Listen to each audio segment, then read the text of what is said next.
Ya, terima kasih. Saya ingat waktu 97-98 itu kita sama Mbak Emi Afil di Walhi, saya masih di Walhi. Kita memprakarsai banyak hal, termasuk Ciganjur dan sebagainya, dan ada forum. Ada teman-temannya Mas Eros juga di situ, almarhum Mas Tarto Sudiro, Mbak Novi, ya ada siapa lagi yang gemuk-gemuk dulu sekretaris, bukan Roy Bebe Janis, ya. Saya masih di Walhi waktu itu, dan memang saya melihat waktu itu kan perlawanan terhadap rezim yang ada di kepala orang kan UUDS. Ujung-ujungnya diskusi apapun dongkel Soeharto. Apakah ada yang punya imajinasi untuk kemudian bicara seperti apa setelah Soeharto jatuh? Memang nggak ada, Bang Eros. Nobody talks about that. Malah ketika Soeharto jatuh, saya memilih mengatakan bahwa saya akan keluar dari Walhi dan saya akan belajar tentang partai politik. Saya dicemooh semua orang. Oh, udah nggak tahan jadi aktivis ya, kan gitu. Bahkan saya masuk NDI untuk belajar partai politik, bagaimana sebenarnya partai politik itu dan bagaimana aktivis berperan di era demokrasi, kelompok-kelompok pro demokrasi itu dianggap udah nggak tahan makan rupiah, pengen makan dolar. Jadi di kalangan internal kita aja pun bermasalah. Bahkan saya diejek waktu itu oleh Mbak Bini Bukhori. Wadet udah nggak tahan ya jadi aktivis, mau makan enak di NDI, ya kan? Jadi boro-boro kita bicara elit-elit, termasuk Mas Eros ini di sana. Semua kan memang tidak punya imajinasi untuk Indonesia seperti apa pasca Soeharto. Tidak ada figur yang bisa menyatukan semuanya. Tidak ada kekuatan yang jejaringnya memang bisa terbentuk menjadi aliansi strategis maupun taktis. LSM-nya aja terbelah-belah, Mas. Ya kan? Kelompok bina desa yang sendiri, LBH-nya lain lagi, KPA-nya lain lagi. Politiknya juga gitu. Tiba-tiba Mas Gun kan masuk ke PAN, bikin PAN. Kan gitu. Jadi ya memang kalau mau bicara konsolidasi demokrasi, kita ideal bla bla bla, forget about it. Itu sudah jauh banget kita kalau mau bicara hal itu, kalau menurut saya.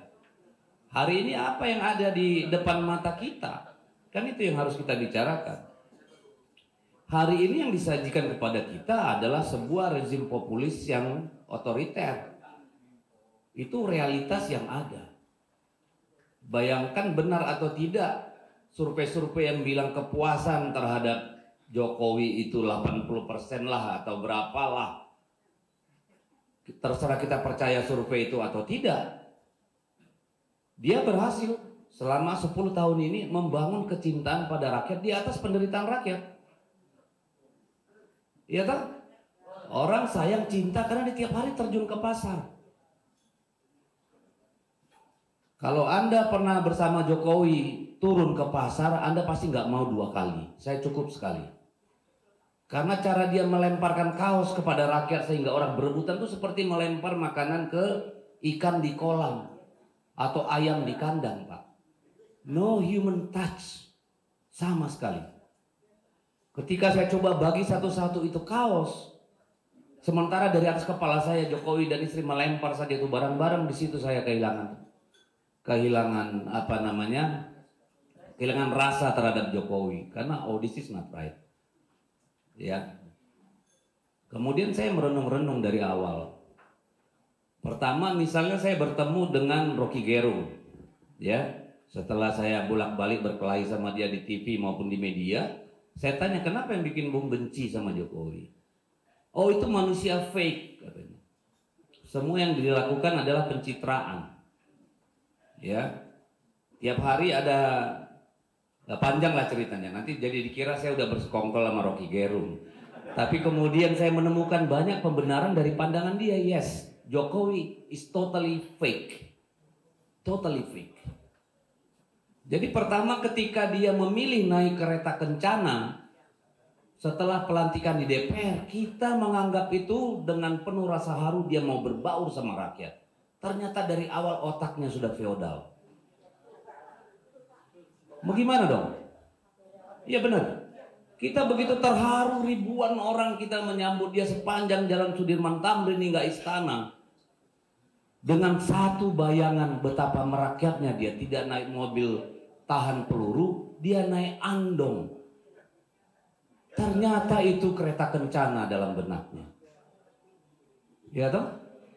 Maka kalau kemudian di media sosial kemarin-kemarin banyak muncul meme, kenapa ya dulu nggak kita tutup gorong-gorong itu?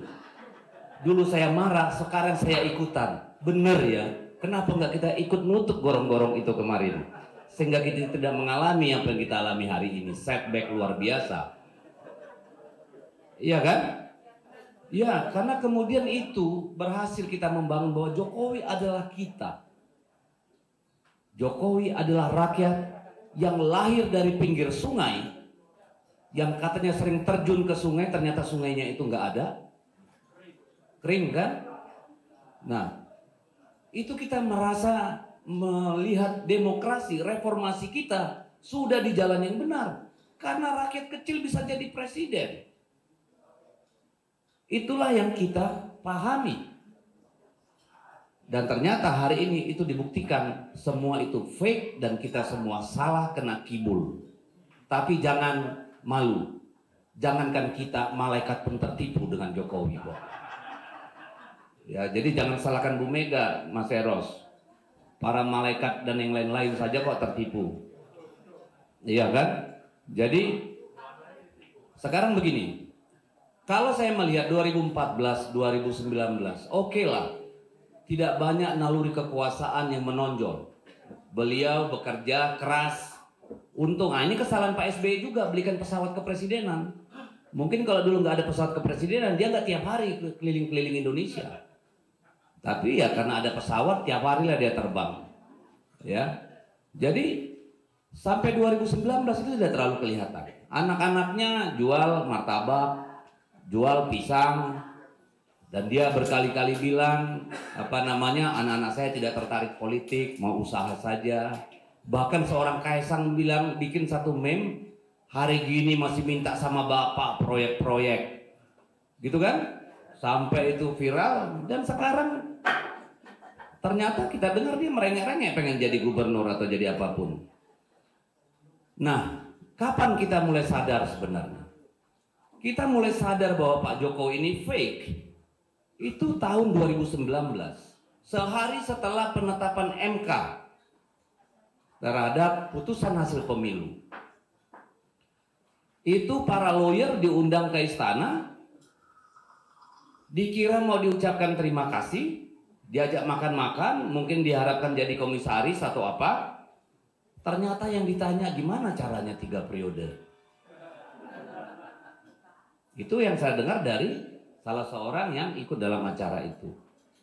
Jadi pikiran untuk 3 periode itu hadir hanya 1 hari setelah hasil pemilu 2019 ditetapkan oleh MK. Dan dari sanalah mulai terjadi, kalau kita mau mengatakan, penyanderaan demokrasi, pembengkokan hukum, dan segala macam. Ya, dari sana mulai terjadi. Dan sejak 2019 itu juga para konglomerat oligark ini mulai sering datang makan-makan, minum-minum, ngopi-ngopi di istana. Apalagi karena di Istana Bogor, kalau di Istana Negara mungkin gampang orang melihat keluar masuk, tapi karena di Istana Bogor nggak tahu. Kita dapat informasi itu justru dari orang dekat Jokowi, bahwa Bapak sekarang kok ngopinya sama orang-orang kaya ya, bukan lagi sama rakyat. Jadi perubahan itu sudah sangat mendasar. Ini kita kembali ke zaman reformasi dulu. Semua kesalahan itu ada pada Soeharto. Sekarang semua ada pada Jokowi. Kan gitu nih, balik lagi kita ini mengulang sejarah. Tetapi kenapa bisa seperti hari ini? Undang-undang KPK dilemahkan. Melemahkan KPK ya Bung Saud ya. Kalau saya tidak salah, itu terkait dengan pencalonan ya, untuk mengamankan pada waktu itu salah satu kota di Sumatera dan salah satu kota di Pulau Jawa. Karena tidak mau ada masalah. Dan berhasil. Kita ikutan nih.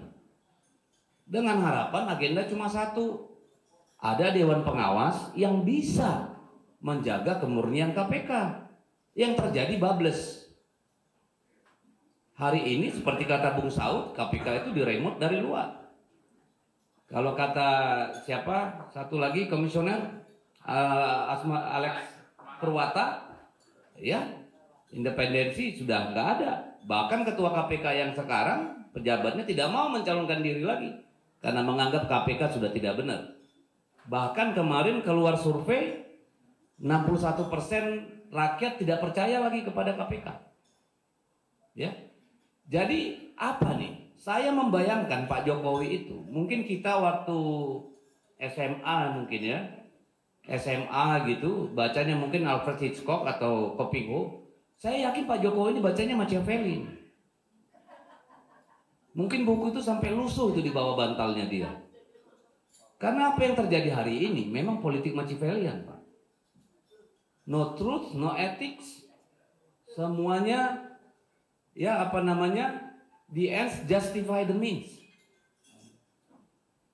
Tujuan menghalalkan cara.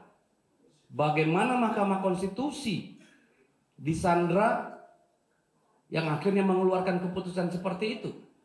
Bagaimana Mahkamah Agung kemudian sama terjadinya. Nah, apa? Orang bilang karena Jokowi pintar, Jokowi jenius. Kalau saya tidak, Jokowi nekat. Kalau menurut saya membedakan Jokowi dari presiden lain adalah Jokowi presiden paling nekat dalam sejarah. Semua orang bisa curang kok. Tapi tidak ada presiden sejak zaman reformasi yang bermimpi menggunakan aparat penegak hukum dari atas sampai ke bawah. Menggunakan instrumen birokrasi dari atas sampai ke bawah. Menggunakan kasus hukum untuk menyandara partai-partai politik. Jadi kalau sekarang orang bingung menentukan calon kepala daerah di Bali, di Jawa Tengah, di DKI, di mana-mana, karena kita sedang dalam kondisi seperti Orde Baru, state of fear, negara dengan rasa takut, orang takut bicara, orang takut bersuara. Semua takut, apalagi politisi, apalagi elit, apalagi birokrat. Karena apa? Saya takutnya Pak Jokowi ini terinspirasi sama Edgar Hoover, mantan direktur FBI, yang menyimpan kasus semua petinggi di Amerika sehingga dia bisa kendalikan. Saya yakin itu yang ada di tangan Pak Jokowi. Sehingga semua bisa disetel. Itu kenapa selama rejim Pak Jokowi ini kasus korupsinya malah lebih gila-gilaan dibanding yang lain. Bandingkan saja jumlah menterinya yang masuk korupsi dengan era presiden-presiden lainnya. Jadi kalau kita mau bicara reformasi, reformasi hari ini apa sih? Dulu apa sih? Dulu kita ingin hukum menjadi panglima. Karena zaman Pak Harto politik adalah panglima. Hari ini ya hukum bukan panglima, tapi hukum digunakan menjadi alat politik. Siapa yang bisa membantah itu sekarang? Hukum adalah alat politik. Kita alami kasus Sekjen PDI Perjuangan. Dalam berkas persidangan jelas disebutkan Sekjen PDI Perjuangan melarang, ya dalam BAP salah satu tersangka melarang ada urusan cawe-cawe uang di sana. Tapi masih dikejar-kejar. Apa urusannya nih suap mencuap? Perkaranya sudah selesai. Sekarang semua dipanggilin. Sampai kesel itu yang namanya penyidik saya mendengar. Udahlah, tolonglah ubah BAP. Kami udah capek tiap hari ditelepon. Bagaimana? Udah bisa masuk penjara nggak Hasto? Gila kan? Jadi supaya ada sandiwara, kembalilah diperiksa semua. Wahyu diperiksa, istri tersangka yang sudah dipenjara masih diperiksa. Ini apa-apaan? Emang gak ada masalah yang lebih genting dalam urusan korupsi? Apa ini? Jadi Bang, dengan segala hormat Bang Saud, mohon maaf, KPK sekarang itu menjadi alat kejahatan kalau menurut saya, bukan alat penegakan hukum. Kenapa itu 3 orang anggota DPRD Provinsi Jawa Timur segera diproses, gubernur dan wakil gubernurnya aman, tebang pilih dong? Kenapa? Kenapa tiba-tiba seorang wali kota Semarang diproses padahal sudah deal dan sudah minta izin sama penguasa, tetap juga diambil. Saya nggak usah kasih tahu kenapa. Tapi begitulah instrumen hukum digunakan. Dan kalau hari ini insan murni KPK pasti menangis di dalam gedung KPK kalau menurut saya. Karena ada salah seorang komandan Satgasnya bilang, wah saya di backup langsung nih dari sono, Trunojoyo. Iya. Kalau udah KPK jadi alat politik kayak begini, pada siapa kita berharap? Baik. Pada siapa kita berharap? Jadi saya cuma mau bilang gini, pilihannya hanya satu, lawan. Oke. Kalau masih mau takut-takut, ya udah. Ini kan semua yang dari dulu kita ketemu kalau ngomong-ngomongin Soeharto kan. Hari ini kita kembali lagi. Silakan, terima kasih. Satu problem yang paling besar itu sekarang, DPR itu sudah lebih buruk dari DPR zaman dulu. Karena apa? Ya kita harus akui kenapa. Sekarang semua undang-undang sebentar baginya nanti aja. Nanti aja baginya Pelan-pelan.